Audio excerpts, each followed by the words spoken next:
Série Esperança na Crise Final, parte 46. Capítulo 8. O tempo de angústia prévio. A única razão pela qual separamos este tema num capítulo à parte é para que o leitor não caia de maneira nenhuma em fácil confusão com respeito à expressão tempo de angústia. Nos escritos de Ellen White, esta frase aparece aplicada a duas épocas fundamentalmente distintas em suas características, embora em ambas tenha de haver angústia geral no mundo. Primeira época.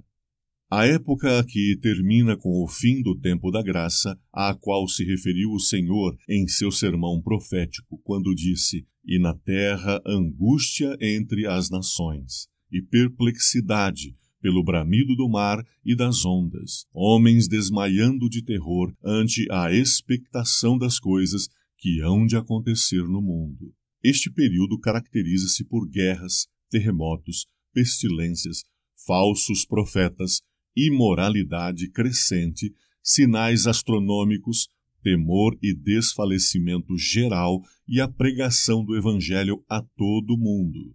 Termina no momento em que se emite o decreto de Apocalipse 22:11. Em outras palavras, pode-se dizer que se une com o tempo de angústia propriamente dito. Nesse preciso momento, termina o tempo da graça. Segunda época.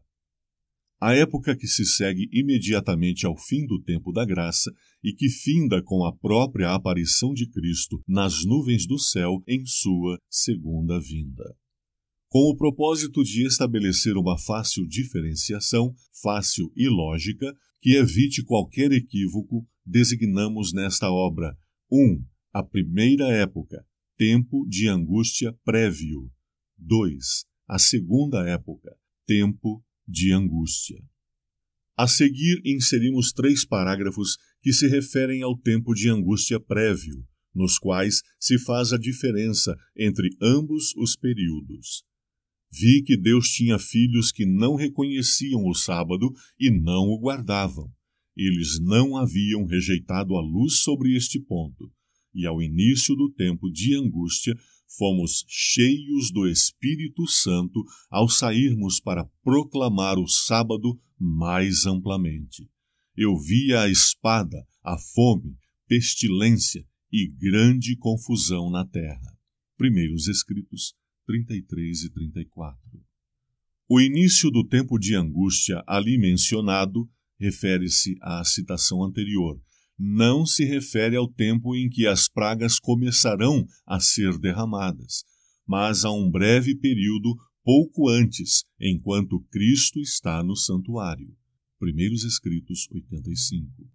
Nesse tempo, enquanto a obra de salvação está se encerrando, tribulações virão sobre a terra e as nações ficarão iradas, embora contidas para não impedir a obra do terceiro anjo. Primeiros Escritos 85. Segundo este parágrafo final da escritora inspirada Ellen White, quando a obra da salvação estivesse no apogeu e a ponto de chegar à sua conclusão, a angústia estaria se disseminando na terra e dominando a humanidade, conforme a profecia de Cristo. Entretanto, as nações continuariam irando-se mais e mais. E isto é precisamente o que está acontecendo em nossos dias. As nações se acham iradas. As desinteligências entre os países mais poderosos do mundo, as ambições egoístas de alguns deles e os planos de domínio universal fazem que incremente os seus exércitos e ampliem de maneira sensível a quantidade e a potência ofensiva de suas armas. Uma guerra sucede outra, sem que a mediação das organizações pacificadoras que se encontram em grave crise possa impedi-las. O incrível armazenamento de poder destrutivo que existe nas bombas atômicas e nos foguetes balísticos intercontinentais e a trágica possibilidade de que a humanidade fique em ruínas em consequência de uma guerra nuclear tem criado um medo angustiante, esgotador, desesperante, que afeta não só aos líderes políticos do mundo, mas toda a população que em qualquer momento possa ver-se envolvida em verdadeira hecatombe cataclísmica. Há angústias nos corações humanos, a fome açoita os povos, as desordens sociais, as lutas de caráter sindical e os levantes raciais constituem outra prova da apreensão que domina os homens.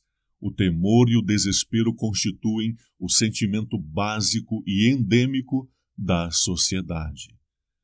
Há agitação nas universidades, nas indústrias e nas ruas das grandes cidades. Há desorientação na juventude. A delinquência está aumentando de forma tão alarmante que preocupa as autoridades que, por sua vez, não conseguem controlá-la.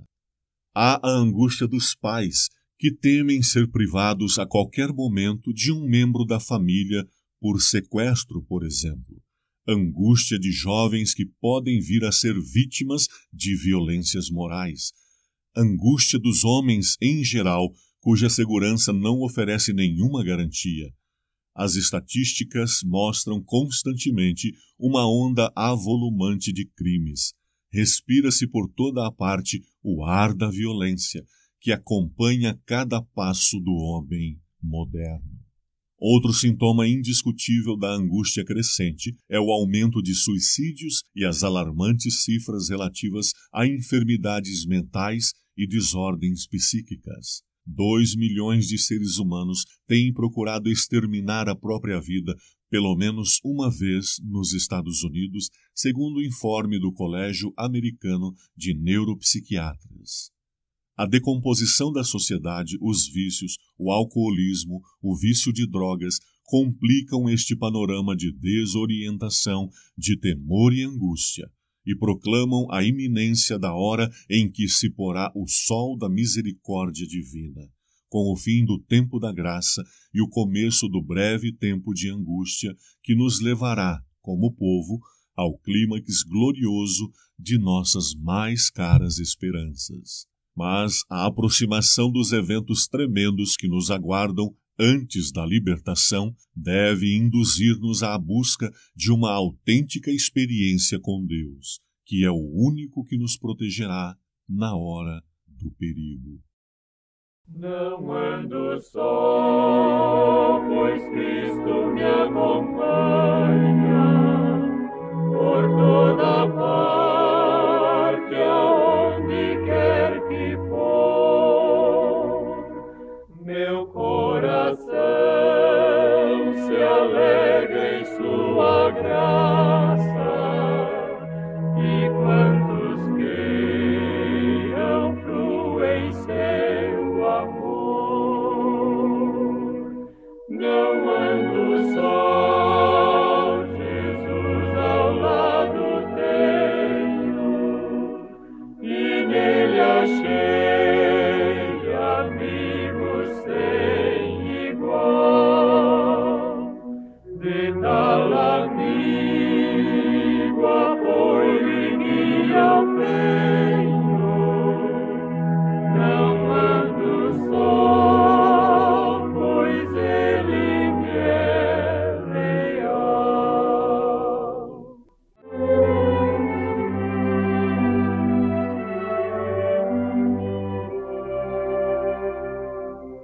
Não ando só em meio à tempestade, os ventos da aflição a me açoitar. Seguro sei que estou, pois vai comigo, e os braços